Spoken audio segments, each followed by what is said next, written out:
Hello everyone, I am Atre. Welcome back to my channel everyday eco Jatri. আজকের ব্লগে থাকবে একটা ইনফরমেটিভ ব্লগ নিয়ে এসেছি। সেখানে থাকবে খাওয়া দাওয়ার গল্প। খাওয়া দাওয়ার গল্প মানেই হচ্ছে আত্রেই যাচ্ছে খাওয়া দাওয়া করতে। সেটা কোন জায়গায় যাচ্ছে জানেন? ভূতের রাজা দিলবর। ভূতের রাজা দিলবর ব্যাঙ্গালোরে খুলে গেছে বেশ 2 সপ্তাহ আগেই। তখন আমি ব্যাঙ্গালোরে ছিলাম না, এখন ফিরে এসেছি, তাই ভাবলাম যে ওখানে একবার যাওয়া যেতে পারে।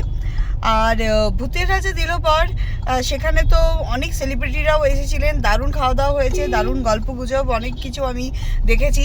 এরপরে আমরা গিয়েছিলাম ভূতের রাজা দিলবর কলকাতাতে যাদবপুরে 8B বাস স্ট্যান্ডের অপোজিটে যেটা আছে সেই ব্রাঞ্চের খাওয়া দাওয়া তো অসাধারণ ছিল। খাস করে ওই কচুর লতি দিয়ে চিংড়ি ভাপা, মানে অসাধারণ। আর এমনি চিংড়ি ভাপা, চিংড়ি মালাইকারি আর মাটন চিকেন সব কিছুই হচ্ছে ওদের খুব ভালো ছিল। মাছের আইটেমও ভালো ছিল। চলুন এখানকার ব্রাঞ্চে কেমন খাওয়া দাওয়া হচ্ছে সব কিছু শেয়ার করবো এই ব্লগের মাধ্যমে। আর এটা খুলেছে কোরমাংলার 4th ব্লকে। কোরমাংলার 4th ব্লকে খুলেছে। দেখা যাক এখানকার খাওয়া দাওয়াটা কেমন, সেখানে আপনাদেরকেও নিয়ে যাচ্ছি। আর এখানকার ডেকোরেশনস থেকে শুরু করে কেমন সুন্দর করেছে। ওখানে তো বেশ রাজকীয় ব্যাপার স্যাপার ছিল কলকাতাতে যখন আমি খেয়েছিলাম এই যাদবপুরে।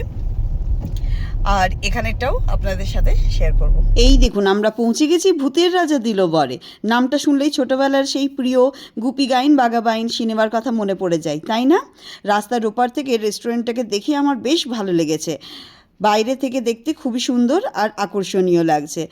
সবচেয়ে ভালো বিষয় হলো রাস্তার ধারেই পার্কিংয়ের সুবিধা রয়েছে, তাই গাড়ি নিয়ে এলেও খুব একটা সমস্যা হবে না। আমাদেরকে কে স্বাগত জানাচ্ছে দেখুন, খুবই পরিচিত চরিত্র, তাই না? তবে বসতে হলে একটু অপেক্ষা তো করতেই হবে। প্রায় 20 মিনিট ওয়েটিং ছিল আমাদের। অপেক্ষা করার সময় চারপাশটা ঘুরে দেখছিলাম। দেওয়ালের সাজানো ছিল বিভিন্ন রকম সংবাদপত্রে প্রকাশিত রিভিউ এবং প্রশংসাপত্র। সেগুলো পড়তে পড়তে সময়টা বেশ ভালোই কেটে গেল। রেস্টুরেন্টে নানান জায়গায় মানে কোনায় কোনায় গুপি গাইন বাঘাপাইনের গল্প ভিত্তিক সাজসজ্জা করা হয়েছে। কোথাও ছবির দৃশ্য, কোথাও বা চরিত্রের প্রতিকৃতি। ছবি তোলার জন্যও দারুণ বেশ কয়েকটা স্পটও আমি দেখলাম, বেশ ভালো লেগেছে। বিশেষ করে গল্পের বিভিন্ন অংশ খুব সুন্দরভাবে তুলে ধরা হয়েছে, যা পড়তে পড়তে আবার সেই ছোটোবেলার স্মৃতিতে ফিরে যাচ্ছিলাম বারবার। আমার মেয়েকে গল্প করে দিচ্ছিলাম কে গুপি, কে বাঘা, কে হীরক রাজা, এর পেছনে কি গল্প রয়েছে। আর তাছাড়া যে স্টোরিগুলো লেখা ছিল, জিস্ট করা ছিল, সেগুলো আমার মেয়ে পড়ছিল, বেশ ইন্টারেস্ট পেয়েছিল। দেখে আমার খুব ভালো লাগলো। আমাকে বাড়িতে এসে বলল কি যে ও মুভিটা দেখতে চায়, আমি একদিন ওকে দেখিয়ে দেবো। ব্যাকগ্রাউন্ডে চলছিল গুপির আর বাঘার গান, কিন্তু মিউট করে দিতে হলো কপিরাইটের জন্য। দোতলার সাজসজ্জাও ভীষণ জাঁকজমকপূর্ণ ছিল। যদিও সেদিন সেখানে খাবার পরিবেশন করা হচ্ছিল না, কারণ কয়েকজন স্টাফ অসুস্থ হয়ে পড়েছিলেন। এই জন্য ওই অংশটাকে সাময়িকভাবে বন্ধ করে রাখা হয়েছিল। এই দেখুন কে বসে আছে, দেখুন দেখিনি, চিনতে পারছেন কি?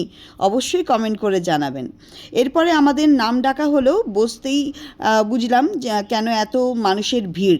অ্যাম্বিয়েন্সটা সত্যি অসাধারণ। চারপাশে যেন এক রহস্যময় জাদুকরী পরিবেশ, একটু গা ছমছমে অনুভূতি আছে।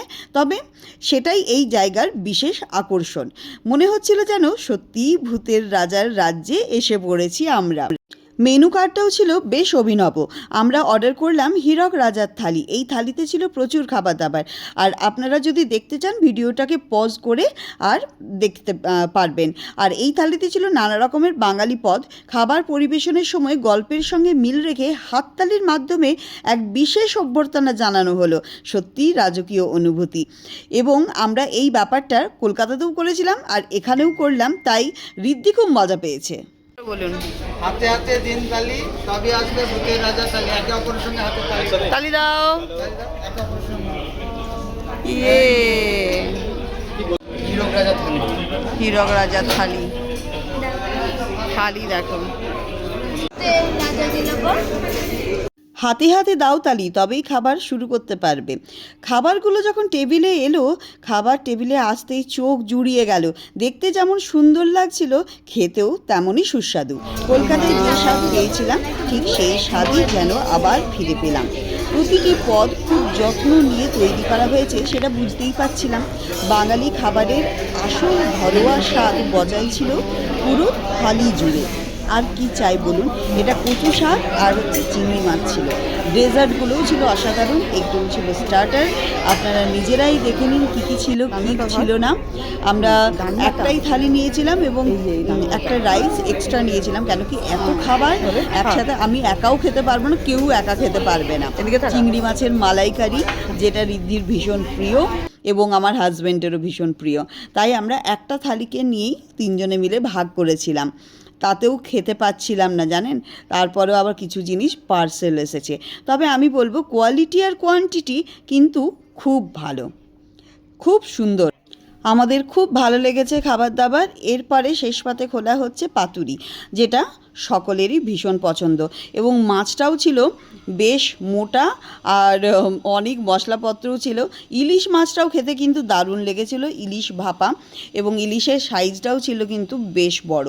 তাই আমাদের তিনজনকেই মনে হয়েছে যে আমরা খুব ভালোই খাবার দাবার খেয়েছি এবং হীরক রাজার থালিতে যা যা আইটেম ছিল সবই খুব ভালো। আর শেষ পাতে ছিল পান মশলা, পান থাকে, পানটা শেষ হয়ে গেছিলো তাই ড্রাই পান দিয়ে মশলা করে দিয়েছিল। দারুণ খেয়েছি, পেট একদম পুরো ভর্তি। গল্প করতে করতে খেতে খেতে কখন যে সন্ধে নেমে এসেছে বুঝতেই পারিনি। আর আমার হাজব্যান্ডকে দেখুন, টি শার্টের মধ্যেই যেন পুরো কলকাতার ঐতিহ্যকে একসাথে নিয়ে ঘুরে বেড়াচ্ছে। সব মিলিয়ে দারুণ একটা লাঞ্চ আর খুব সুন্দর একটা দিন কাটালাম পরিবারের সাথে। এটা আমার হাজব্যান্ডের তরফ থেকে সারপ্রাইজ ছিল, খুব ভালো একটা সারপ্রাইজ পেয়েছি আমরা। উইকেন্ড তো এসেই গেছে, তাই আপনারাও পরিবার বা বন্ধুদেরকে নিয়ে একদিন ঘুরেই আসতে পারেন ভূতের রাজা দিলবর থেকে। বাঙালির প্রিয় খাবার আর নস্টালজিয়ায় ভরা এক জাদুকরী অভিজ্ঞতা আপনাদের অপেক্ষায় রয়েছে। চলুন, আজকের ব্লগটা যদি ভালো লাগে একটা লাইক শেয়ার সাবস্ক্রাইব করে দেবেন। দেখা হবে নতুন ব্লগের সাথে। Tata, thank you.